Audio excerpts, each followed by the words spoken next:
Could you please say something about resistance? Sometimes I feel it's like a rock in the mind, but not able to go past it or break it in any way.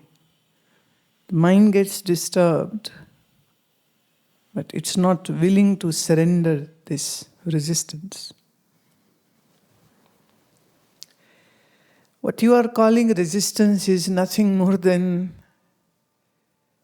inertness, idleness, tamasikta of mind.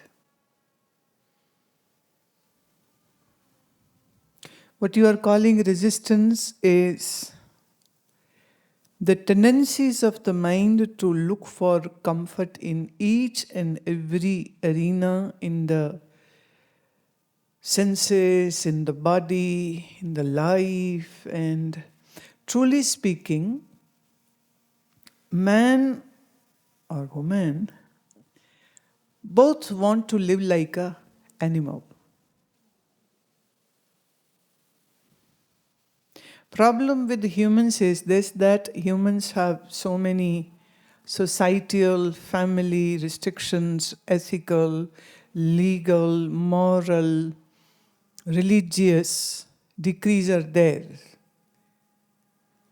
Thou shalt not steal, thou shalt not commit adultery, thou shalt not speak ill of others, thou shalt not, the 10 Commandments goes like this.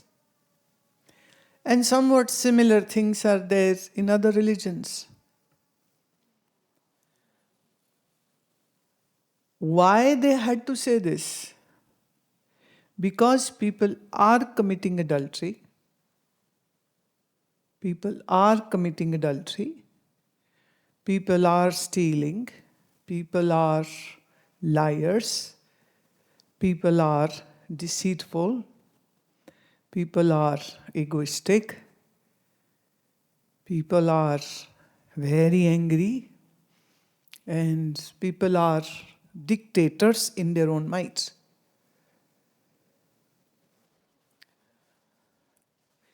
Why people want to become rich? It's not that they'll wear good stuff and eat good stuff and have a good house. But somehow the idea is that if you are rich, then you can do whatever you like. In old days, the rules were like this, that a man can marry as many times or have relations with women as many women he likes to.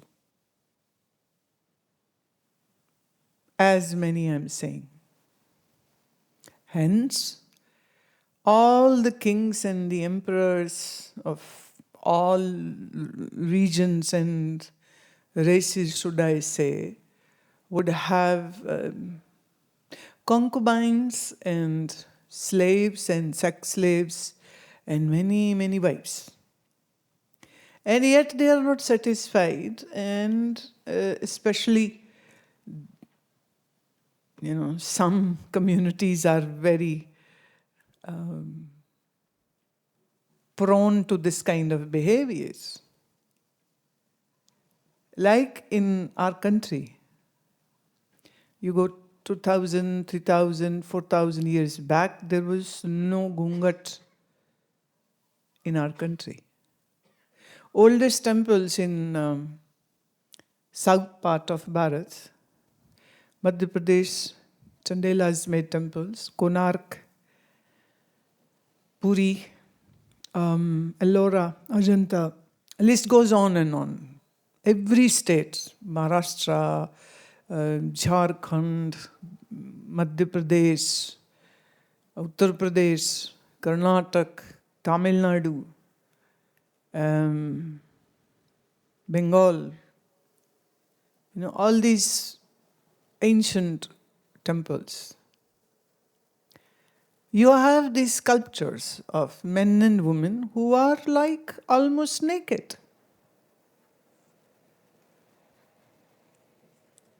Yes, sure, you can say that.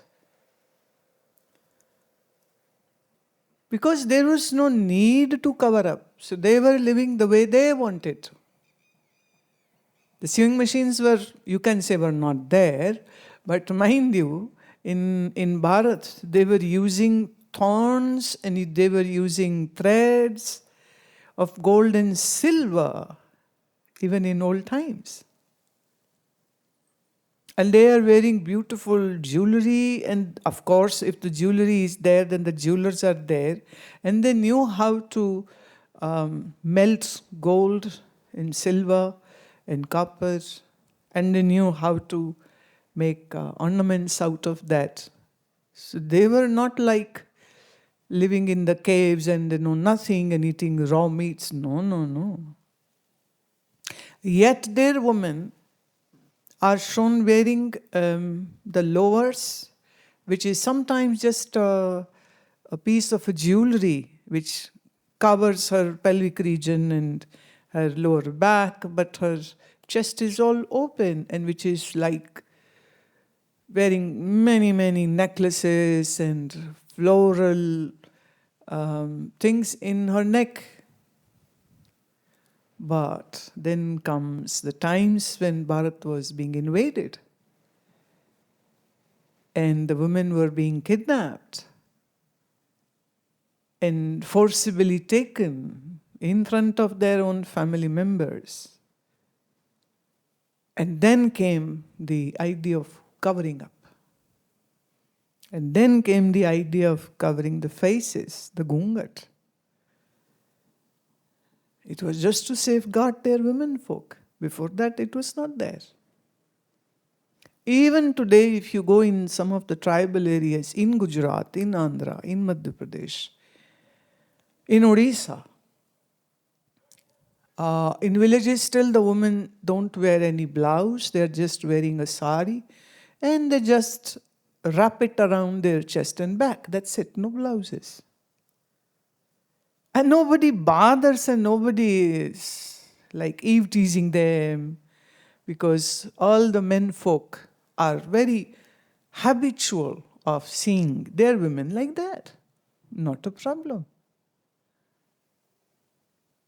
But when these invasions and the plunderers violated our country, actually then the whole body covering up thing came up and the parda came, the gungat came up.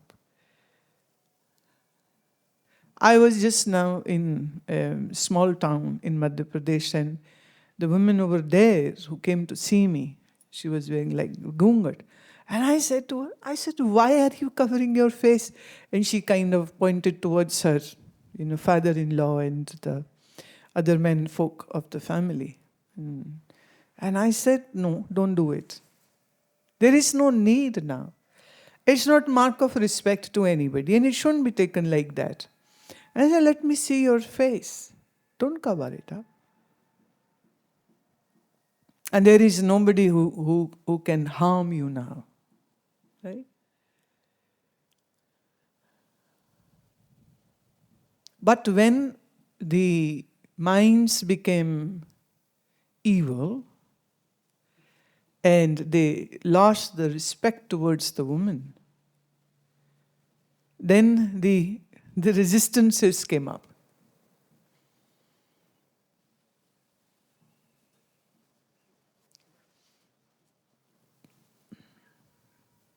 So our mind, our societal system put so many laws and rules just to tame the mind, because the mind will behave just like an animal if there is no one to see. Let's say, why people go to remote places to have fun vacation or their honeymoon? They'll always look for a distant place. There they can do anything and nobody is going to see them and judge them, and they do weird stuff there. Weird stuff there. They won't do it in their own country or city, but once they're out, they don't bother.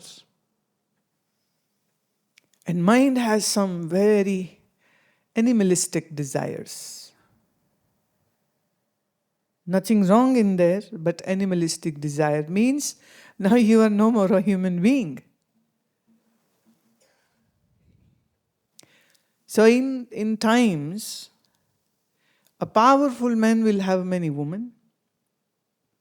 But then time came where the law said, like in the Hindu legal system, although creation of Britishers, but yet they said only one marriage.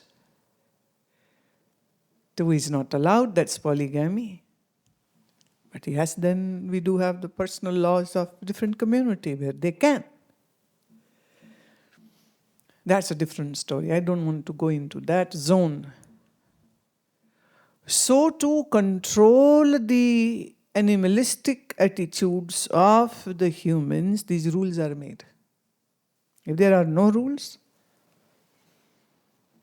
the society will be like a jargon.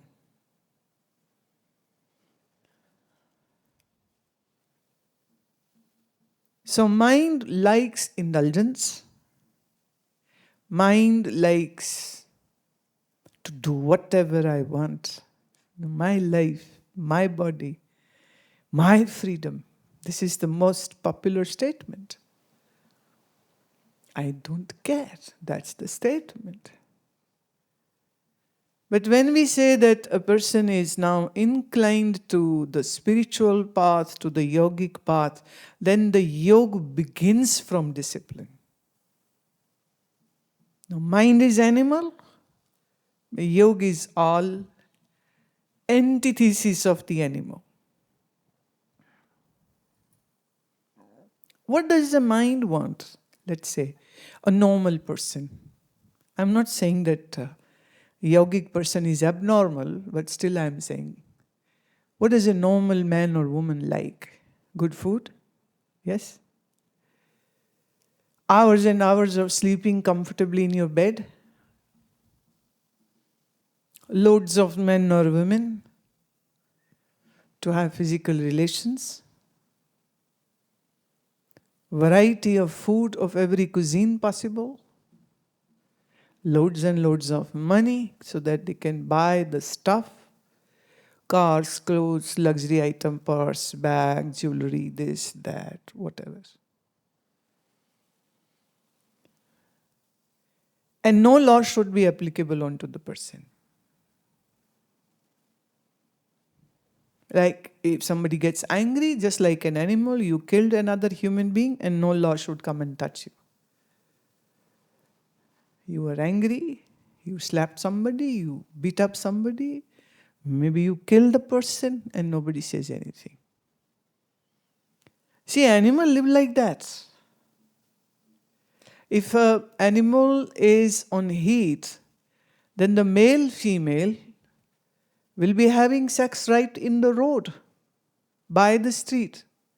They are not of this restriction. They don't need a bedroom. They don't need a privacy.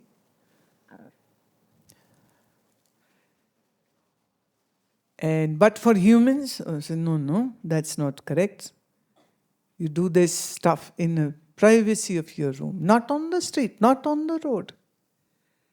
But these days, what they call it? PDA, public display of affections. PDA. So young couples are embracing and kissing and hugging and then say, oh, that's their right to do it. Well, you have every right to do whatever, then you may urinate in the street and defecate also in the public view. That would be public display of your defecation. How would it sound? Huh? Public display of urination.